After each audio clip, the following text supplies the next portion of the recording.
Si Mr. Aragon. Ikaw na naman, di ba blacklisted ka dito? Anong blacklisted ang pinagsasabi mo?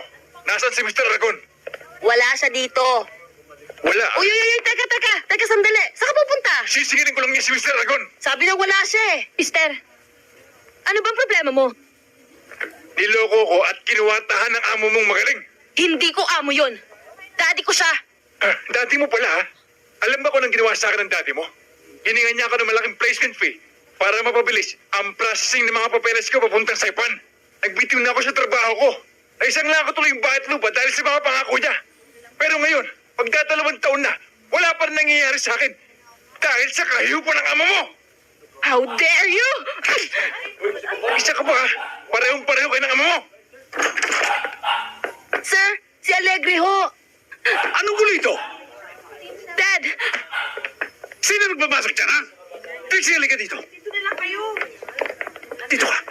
Mr. Aragon, huling pakiusap na ho ito. Wala na ako interes na makaalis pa. Ibalik na sa akin yung pera ko. Kailangan ko yun eh. Ikaw na naman, Alegre. Ha? Wala kang kadala-dala.